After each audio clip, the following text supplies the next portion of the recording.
addressing a crucial press conference on the Hathras incident. Let's just try and listen into what the UP I'll be using a note for my consumption. Right now I am not sharing with you. आप उसके बाद जब मेरा briefing खत्म हो जाएगी, आप लोग फ्री हैं अपने क्वेश्चंस पूछने के लिए, राइट? स्टार्ट कर दूं? दिनांक 2/7 को जनपद हाथरस के पुलिस थाना सिकंदराऊ, ग्राम फुलरई, मुगलगढ़ी में एक बेहद दुखद घटना हुई, जहां पे श्री सूरजपाल उर्फ नारायण साकार बाबा, जिनको भोले बाबा भी कहते हैं, कि सत्संग आयोजन के अंदर भगदड़ मचने से कई लोगों की मृत्यु हो गई। टोटल मृतकों की संख्या 121 है, जिसमें 2 पुरुष, 112 महिलाएं, 6 बच्चे और 1 बच्ची हैं। 121 जो मृतक हैं उन सभी की शिनाख्त हो चुकी है और पोस्टमार्टम की प्रक्रिया, जैसा जिलाधिकारी महोदय ने बताया, सभी की पूरी हो चुकी है।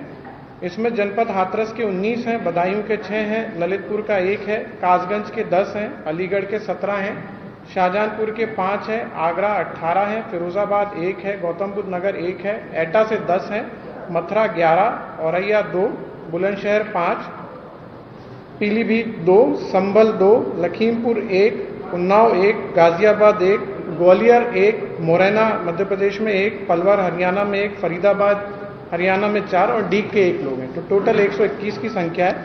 घटना की सूचना होते ही वरिष्ठ अधिकारियों को संज्ञानित होते ही वो तत्काल मौके पर पहुंचे और जनपद के सभी अधिकारियों के द्वारा जो प्रथम दृष्टया हम लोग के द्वारा जो काम चालू किया गया, वो युद्ध स्तर पर बचाव और राहत कार्य कारण किया और प्राथमिकता पे घायलों का इलाज कराना, समुचित इलाज कराना और मृतकों की शिनाख्त में पोस्टमार्टम अतिशीघ्र करा के सम्मानपूर्वक प्रक्रिया से मृतकों के शव परिजनों को सुपुर्द करने की कार्रवाई की गई।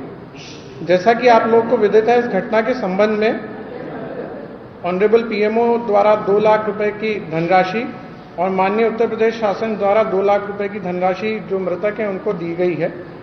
माननीय राज्य सरकार द्वारा घटना की विस्तार पूर्वक जांच हेतु माननीय न्यायमूर्ति श्री ब्रजेश कुमार श्रीवास्तव जी सर के नेतृत्व में, जो सेवानिवृत्त माननीय उच्च न्यायालय की अध्यक्षता में, श्री हेमंत राव सर जो कि रिटायर्ड आईएएस ऑफिसर हैं और श्री भावेश सर जो कि रिटायर्ड आईपीएस ऑफिसर हैं, उनकी सदस्यता में समिति गठित की गई है। इस संदर्भ में थाना सिकंदराऊ में 2/7/2024 को अभियोग पंजीकृत किया गया था, जो कि भारतीय न्याय संहिता की धारा 105, 110, 126(2), 223 और 238 के अंदर पंजीकृत किया गया।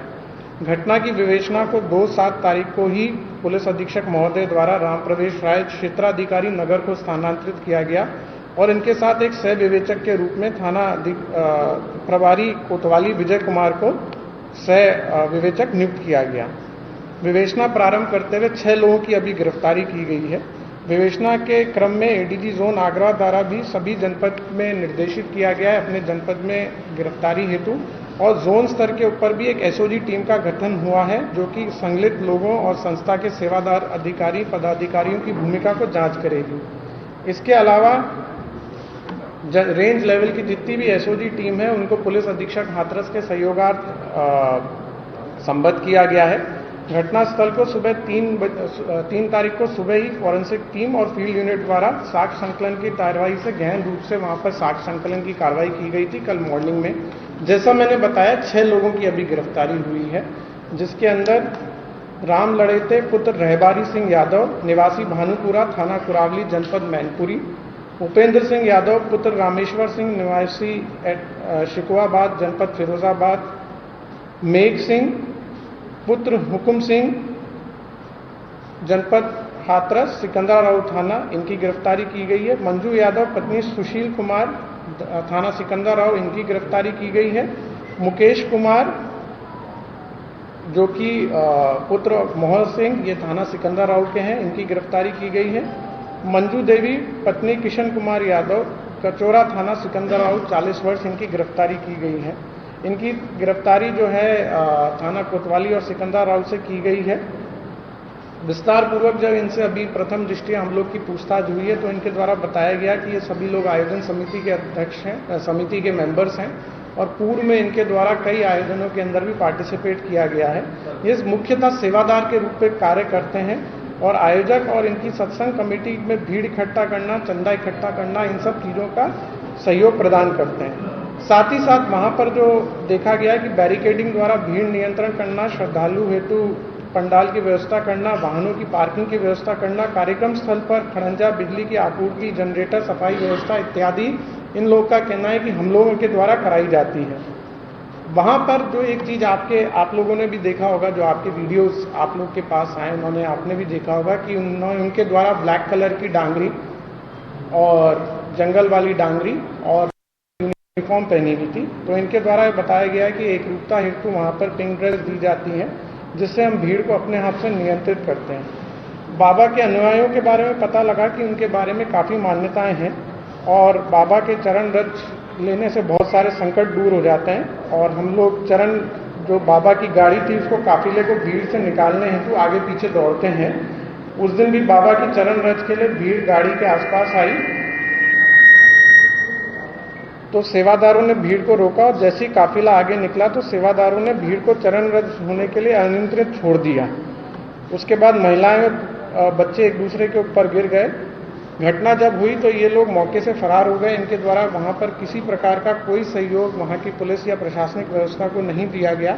एक बात जो और प्रकाश में आई कि वहां पर ये किसी भी व्यक्ति को वीडियो बनाने से रोकते थे। वह पुलिस प्रशासन को, जो अभी तक की हम लोग की पूछताछ और साक्ष्य संकलन है और जो वीडियो आप लोग के माध्यम से भी प्राप्त हुए, उसके अंदर देखा गया कि इनके द्वारा खुद ही अपने आप को भीड़ नियंत्रण का प्रयास किया जाता है और किसी प्रकार की पुलिस वहां पर या प्रशासनिक व्यवस्था को ये लोग एक तरह से अलाउ नहीं करते हैं। इनके अपने उसमें रिजर्वेशंस हैं। ये भी बात, जो मुख्य अभियुक्त हैं, जो प्रकाश मधुकर हैं, उनके ऊपर 1 लाख की गिरफ्तारी का जोन लेवल के ऊपर आदेश किया जा रहा है। 1 लाख का जो पुरस्कार होता है वो घोषित किया जा रहा है। शीघ्र उनके एनबीडब्ल्यू की भी कार्रवाई की जाएगी और इसमें खासतौर से विवेचना में भी इस चीज़ को भी देखा जाएगा कि कोई आपराधिक षड्यंत्र किसी व्यक्ति द्वारा या किसी संस्था द्वारा तो नहीं है, ये किसी साजिश का तो हिस्सा नहीं था। तो ये टोटल, जैसा मैंने बताया, 6 लोगों की गिरफ्तारी हुई है। अलग अलग जगह के रहने वाले हैं वो लोग। हम लोग के पास और भी डिटेल्स आई हैं, कुछ फोटोग्राफ्स आई हैं, कुछ पोस्टर बैनर्स आए हैं, कुछ हम लोगों के द्वारा जो पूछताछ के अंदर और चीज़ निकली हैं, जो और हम लोग के पास एग्जामिनेशन के लिए जो है पूछताछ की जाएगी। और जैसे जैसे विवेचना के क्रम में हम लोग बढ़ेंगे, उसके अंदर जो भी साक्ष्य आते हैं और लोग की भी जो भी सख्त से सख्त विधिक कार्रवाई होगी, इसमें दोषी होंगे, उनके खिलाफ की जाएगी।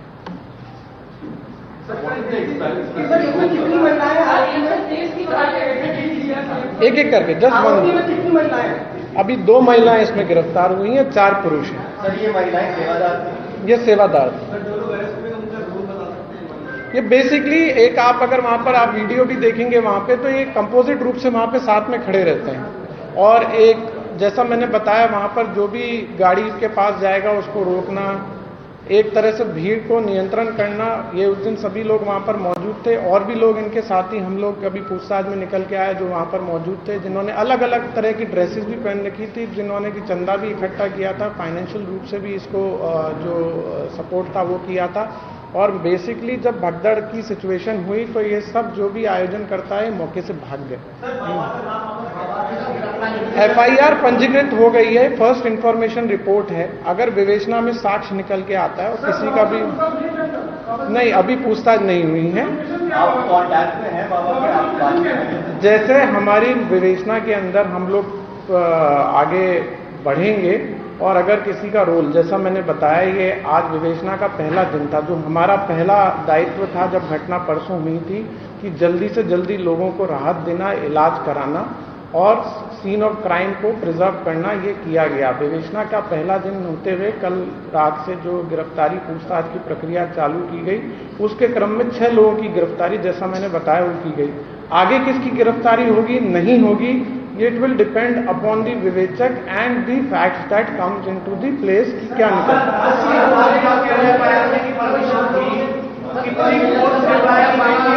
देखिए, इस संदर्भ के ऊपर बहुत पहले भी हम लोग इस बारे में आप लोगों को बता चुके हैं। और अब क्योंकि इस संदर्भ में, जैसा मैंने बताया, कि माननीय आयोग का गठन हो चुका है, जो कि ऑनरेबल जस्टिस के, रिटायर्ड जस्टिस की अध्यक्षता में है, वो इस पूरे घटना की गहन रूप से इंक्वायरी करेगी। कितनी भीड़ थी, कितनी आई थी, क्या संसाधन।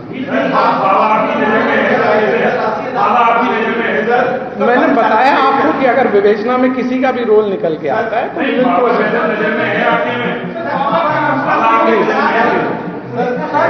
ऐसे में किसी का भी जवाब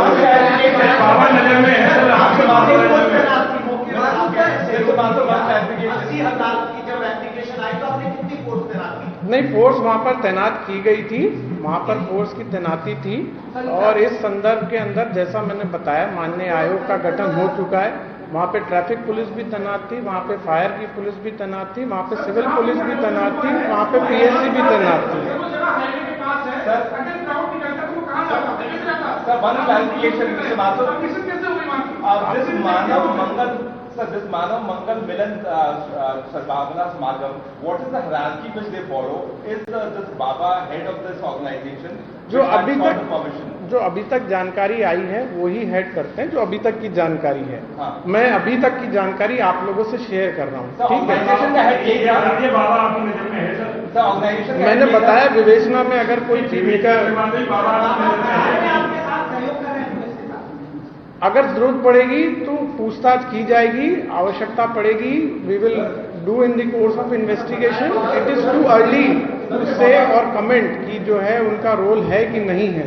एफआईआर के अंदर वो नेम्ड नहीं है। एफआईआर में रिस्पॉन्सिबिलिटी आयोजक की होती है। आयोजक की रिस्पॉन्सिबिलिटी फ्रेम करते हुए उनको नेम्ड किया गया। 1 लाख रुपए का रिवार्ड उनके ऊपर करा जा रहा है, उनका एमबीडब्ल्यू इशू कराया जा रहा है। जो उनके साथ ऑर्गेनाइजिंग कमेटी के अंदर थे, जो सेवादार थे, जिन्होंने भीड़ को वहां रोकने का प्रयास किया, जो वहां मौके से भाग गए, जिन्होंने पुलिस प्रशासन को सहयोग करने में किसी प्रकार की मदद नहीं की, उन लोगों का रोल डिसाइड करते हुए हम आगे प्रोसीड कर रहे हैं।